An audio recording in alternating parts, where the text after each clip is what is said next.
اعوذ باللہ من الشیطان الرجیم بسم اللہ الرحمن الرحیم. سورہ منافقون شروع ہو رہی ہے. سارا کا نام اذا جاءك المنافقون قالوا نشهد انك لرسول الله والله يعلم انك لرسول والله يشهد ان المنافقین لكاذبون. آیت نمبر 2. اتخذوا ایمانهم جنة فصدوا عن سبیل اللہ انہم ساء ما كانوا يعملون. ترجمہ دیکھتے ہیں. اے نبی صلی اللہ علیہ وسلم، جب یہ منافق آپ کے پاس آتے ہیں تو کہتے ہیں کہ ہم گواہی دیتے ہیں کہ آپ یقیناً اللہ کے رسول ہیں. ہاں، اللہ جانتا ہے کہ تم ضرور اس کے رسول ہو، مگر اللہ گواہی دیتا ہے کہ یہ منافق قطعی جھوٹے ہیں. انہوں نے اپنی قسموں کو ڈھال بنا رکھا ہے اور اس طرح یہ اللہ کے راستے سے خود رکتے اور دنیا کو روکتے ہیں. کیسی بری حرکتیں ہیں جو یہ لوگ کر رہے ہیں. اب یہاں پہ دیکھتے ہیں. سب سے پہلے تو یہ بات آپ سمجھ لیجئے کہ یہاں پہ جو ذکر ہم پڑھنے جا رہے ہیں وہ منافق کا پڑھنے جا رہے ہیں. تھوڑا سا رک کے ہم یہاں دیکھ لیتے ہیں کہ منافق کس کو کہتے ہیں. ٹھیک ہے، ایک کوئی مجھے بتائے گا ایک شارٹ، کسی کے ذہن میں اگر کوئی ڈیفینیشن ہے منافق کی، کیا سمجھتے ہیں منافق کون ہے؟ جی آپ. ٹھیک ہے، آپ بینا آپ بتائیں. جی آپ. ٹھیک ہے، اور ٹھیک ہے آپ. ٹھیک ہے، صحیح.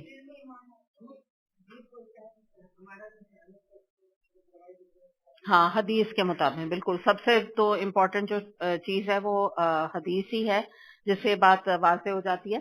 لیکن یہاں پہ نا آپ ان کا ایک سٹیٹس ہم سمجھ لیتے ہیں کہ منافق کس کو کہتے ہیں. تو اس میں یہ ہے کہ یہ قانونی طور پہ مسلم ہوتے ہیں، جس کو سٹیٹس آپ ان کا کہنا، تو یعنی بائی لا.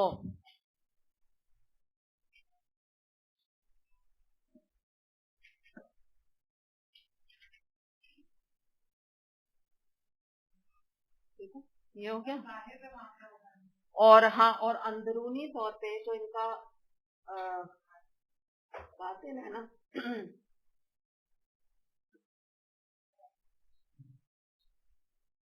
ٹھیک ہے، لیکن کیا ہے، ڈکلیئرڈ مسلم ہے. ٹھیک ہے، یہ جو ورڈ ہوتا ہے نا، اس کے لیے آپ ہیں یہ مسلم ہے. پہلے بھی ان کو کوئی کسی کی مجال نہیں تھی کہ ان کو کافر کہتے. ٹھیک ہے، تو کہہ نہیں سکتا تھا، ڈکلیئرڈ مسلم تھے. تو یہ چیز اور ڈرانے والی ہے نا، یاد رکھیے گا. یہ چیز اور زیادہ اس چیز کو اہمیت دے دیتی ہے. تو ابھی جیسے جیسے آیتیں آئیں گی یہ ساری سمجھیے نفاق کے اوپر ہے. اور اس میں یہ بات سمجھ لیجیے گا کہ ہم یہ کبھی بھی نہیں کہہ سکتے کہ آج کے دور میں منافقت نہیں ہے یا منافقین موجود نہیں ہے. پہلے بھی منافقین تھے، آج بھی ہیں، آگے بھی آئیں گے. اور ان کو اب آپ ان کا کیریکٹر آپ جو ہائی لائٹ کیا گیا نا آیات میں، نامی منافقون ہے، تو اس میں غور سے ان کی خامیوں کو، ان کی اندر جو برائیاں ہیں ان کو دیکھتے جائیں، اور اس کے بعد اپنے آپ کو بھی پن پوائنٹ کرتے جائیں. اور معاشرے میں بھی آپ کو کچھ ایسے کردار نظر آئیں گے اور کچھ چیزیں اپنے میں بھی دیکھیں کہ اللہ نہ کرے ہم میں تو موجود نہیں ہے. تو اب اس کو ہم یہاں دیکھتے ہیں. سب سے پہلے ہم آیات کے حوالے سے چلتے ہیں. پہلی جو آیت ہے اس میں جو بات کہی جا رہی ہے وہ یہ ہے کہ اللہ تعالیٰ کہہ رہے ہیں، یہ قسمیں کھا کے کہتے ہیں کہ آپ اللہ کے رسول ہیں. تو آپ صلی اللہ علیہ وسلم کے لیے قسمیں کھانے کی کیا ضرورت ہے نا. تو یہ جو ہوتا ہے نا، یہ ان کا طریقہ تھا. عبداللہ بن ابی رئیس المنافقین کہلاتا تھا. سب سے یعنی بہت سارے تھے منافقین، ان میں سے یہ ون آف دا ٹاپ پہ تھا. رئیس المنافقین اسے کہتے تھے. تو یہ کیا کرتا تھا کہ نبی کریم صلی اللہ علیہ وسلم کی مجلس میں جب آتا تو قسمیں کھا کھا کے کہا کرتا تھا کہ آپ اللہ کے رسول ہیں. تو اللہ تعالیٰ یہاں فرما رہے ہیں کہ وہ تو ہیں ہی اللہ کے رسول، لیکن میں بھی اس حقیقت کا اشکارا تمہارے سامنے کر رہا ہوں کہ یہ جو بات یہاں پہ نہیں ہے کہ اللہ جانتا ہے کہ یہ منافق قطعی جھوٹے ہیں. یعنی مراد یہ ہے کہ یہ ان کا وہی جو ابھی آپ لوگوں نے بات کی کہ ان کا ظاہر کچھ ہے، باطن کچھ ہے. بات یہی ہے. اور یہ جو میں نے آپ کو دو ان کی باتیں بتائیں کہ اندرونی طور پہ ایکچولی یہ کافر ہیں. تو یہاں پہ جو بات ہے اس کو ہم مزید یہ دیکھتے ہیں کہ یہ اصل میں دل سے آپ کی رسالت کی گواہی جو ہے وہ ان کے دل سے نہیں نکلتی تھی نا. یعنی دل تو ان کا نہیں تھا ایمان سے کہ نور سے روشن. تو یہ کہ زبان سے صرف دھوکہ دیتے رہتے تھے مسلمانوں کو. اور اس کے بارے میں جو ایک مشہور حدیث ہے وہ تو اس کو تو ہر صورت کوٹ کرنا ہوتا ہے ان آیات کے حوالے سے. بخاری میں جو کہ حدیث آتی ہے کہ نبی کریم صلی اللہ علیہ وسلم نے فرمایا کہ منافق کی 4 علامتیں ہیں. نمبر 1، جب بات کرتا ہے جھوٹ بولتا ہے، جب وعدہ کرتا ہے وعدہ خلافی کرتا ہے، جب امین بنایا جاتا ہے تو خیانت کرتا ہے، اگر جھگڑا کوئی اس سے کرے تو جھگڑے میں آپے سے باہر ہو جاتا ہے. اور آگے پھر ایک جگہ پہ تھوڑا سا اور ایک اور حدیث ملتی ہے جس میں یہ آتا ہے کہ خواہ وہ شخص روزہ رکھتا ہو، نماز پڑھتا ہو، اور خواہ اسے یہ زوم ہو کہ میں مسلمان ہوں. یعنی مراد کیا ہوئی اس پورے حدیث سے کہ مسلمان ہی منافق ہوتا ہے، اندر وہ کافر نہیں ہوتا. یہ تو مسلمانی کا ذکر ہے نا کہ آپ نے فرمایا چاہے وہ نماز پڑھے چاہے وہ روزہ رکھے. اس کے علاوہ ایک اور بھی حدیث ہم جیسے دیکھتے ہیں نا ان کے بارے میں، جیسے اللہ تعالیٰ فرما رہے ہیں کہ یہ جھوٹے ہیں. نبی کریم صلی اللہ علیہ وسلم نے فرمایا کہ آدمی کے جھوٹا ہونے کے لیے اتنا ہی کافی ہے کہ وہ ہر سنی سنائی بات کو آگے بیان کر دے. اسے مسلم نے روایت کیا. تو ہمیں بڑی کیئرفل ہونے کی ضرورت ہے، خاص طور پہ جب آپ کے پاس SMS آئیں. اگر آپ کو اس نیوز کی ویریفیکیشن نہیں ہے، اس حدیث کی ویریفیکیشن نہیں ہے، آپ آگے نہ بھیجیں جب تک آپ کو یقین نہ ہو جائے، جب تک آپ چیک نہ کر لیں. دوسری جو بات آ رہی ہے آیت نمبر 2 میں جو بات ہے وہ یہ بتائی جا رہی ہے کہ وہ قسمیں کھا کے کہتے ہیں کہ ہم تمہاری طرح مسلمان ہیں. تو اور نبی کریم صلی اللہ علیہ وسلم اللہ کے رسول ہیں، مگر انہوں نے اپنی ان جھوٹی قسموں کو ڈھال بنا رکھا ہے. ڈھال سے کیا مراد ہے کہ جیسے جھوٹی قسم سامنے رکھ دی ہے، اس سے وہ مسلمانوں کے کسی بھی نقصان پہنچانے سے یا ان کو جنگ کرنے سے یا تلواروں کے واروں سے وہ اپنا بچاؤ کر لیتے ہیں. یعنی کیا ہوتا ہے کہ ظاہر سی بات ہے پھر مسلمان ان کو اپنا ہی پارٹ سمجھ کے، اپنا ہی جیسا ساتھی سمجھ کے ان کے اوپر کسی قسم کا کوئی بھی ان کو حملہ ان کے اوپر نہیں کرتے یا کفار کا سا معاملہ ان کے ساتھ نہیں کرتے. تو یہ مراد ہے نا کہ اتنے تیز ہیں، اتنے اسمارٹ ہیں. آگے دیکھتے ہیں آیت نمبر 3. ذالک بانہم آمنوا ثم کفروا فتبع علی قلوبہم فہم لا یفقہون. یہ سب کچھ اس وجہ سے کہ ان لوگوں نے ایمان لا کر پھر کفر کیا، اس لیے ان کے دلوں پر مہر لگا دی گئی، اب یہ کچھ نہیں سمجھتے. تو اب جو یہ بات آ رہی ہے اس کو اب ہم کفر دیکھتے ہیں کہ جو یہ بات آ رہی ہے کہ انہوں نے کفر کیا. تو پہلی بات تو یہاں سمجھ لیجئے کہ کیوں اللہ تعالیٰ کہہ رہے ہیں کہ یہ ایمان لائے ہیں، یہ مسلمان بھی ہیں. اب آپ کو بات سمجھ آئے گی نا کہ کفر کہاں ہے ان کا، ایکچولی دل میں ہے نا، اس کی طرف یا اللہ تعالیٰ نے بھی وہی اشارہ کیا. اور اس وجہ سے جو ان کا قول و فعل کا تضاد ہے اس کی وجہ سے اللہ نے ان کے دلوں پہ بھی مہر لگا دی. اچھا اب ہم دیکھتے ہیں کہ اس سے یہی جو کفر، جب ایک ایسا مسلمان کے اندر جو اندرونی طور پہ کفر پیدا ہو جائے اور سامنے سے وہ مسلمان ہو، تو وہ مسئلہ کیا ہوتا ہے؟ مسئلہ یہ ہوتا ہے کہ ان کے دل میں ایمان ہی نہیں ہے. بظاہر ایمان کا دعویٰ ہے، بظاہر بس کہتے ہیں کہ ہم مسلمان ہیں، اور جب ساری دنیا کے سامنے جھوٹ بولتے رہتے ہیں کہ ہم مسلمان ہیں، تو بیسکلی کیا ہوتا ہے کہ اتنا جھوٹ بولنے کی وجہ سے اور اتنا واضح جھوٹ بولنے کی وجہ سے، اپنے سٹیٹس کے بارے میں ہی جھوٹ بولنا کہ میں مسلمان ہوں اور ہے نہیں، تو کیا ہوتا ہے دل میں مہر لگ جاتی ہے، دل سخت ہو جاتا ہے. دوسری بات یہاں پہ آپ دیکھیں گے جو نفقہ ہے نا، نون فا قوف نفق، اس کو کہتے ہیں، اس کا ترجمہ آتا ہے ٹنل. ٹھیک ہے، ٹنل سمجھتے ہیں آپ، سرنگ. ٹھیک ہے، تو پھر نافقہ ایک ورڈ اسی سے نکلا ہے نا. نفاق کے میں آپ کو مختلف عربک میں نا ایک ہی روٹ ورڈ سے بہت سارے ورڈ نکلتے ہیں، تو ایک ہے نافقہ، تو اس کا مطلب ہوتا ہے گو کا بل. گو جو ہے نا ایک چھپکلی، بڑی سی چھپکلی قسم کی چیز عرب میں بہت پائی جاتی تھی. ٹھیک ہے، تو اس کو گو کہتے تھے. تو گو کا بل وہ بالکل ایسے نا اس طرح سے سرنگ کی طرح کا بل ہوتا ہے، یہ ایک مطلب نکلتا ہے. تو مراد کیا ہوتی ہے کہ ٹنل آپ لے لیں، آپ گو لے لیں، یہ جو گو کا بل ہے. تو یہ بھی کیا کرتا تھا، یہ جو کیڑا کہہ لیجیے آپ، بہت ہی لیزرڈ، عجیب سی لیزرڈ ہوتی ہے نا، اس کو دیکھ کے بڑا ڈر لگتا ہے. تو گو جو ہے ایک راستہ بناتا تھا اور دوسرے سے باہر نکل جاتا تھا. تو جو ٹنل ہوتی ہے وہ بھی کیا ہوتی ہے، ایک ہم جب بعض دفعہ دیکھیں ہم یہ گاڑیوں میں یہاں پر بھی بنے ہوئے نا، انڈر پاس ہونے ہم کہتے ہیں، تو وہ یہ ہوتا ہے نا کہ وہ پورے کور ہوتے ہیں اور ہم اس میں سے نکل کے آگے چلے جاتے ہیں. ٹھیک ہے نا راستہ. تو یہ جو ہے منافقت اسی کو کہتے ہیں کہ جب بھی جو ہے وہ یہ لوگ اسلام میں داخل ہوتے ہیں تو کنوینئنس کے حساب سے آتے ہیں، جب ان کا دل چاہتا ہے اس میں سے نکل کے یہ چلے جاتے ہیں. اپنی کشتیاں جلا کے نہیں آتے، موقع پرست ہوتے ہیں، دیکھتے ہیں کہ اسلام کس کروٹ بیٹھے گا، سکسیس کو سپورٹ کرتے ہیں. اگر اسلام کے ساتھ سکسیس ہے تو پھر یہ اسلام کا ساتھ دیتے ہیں،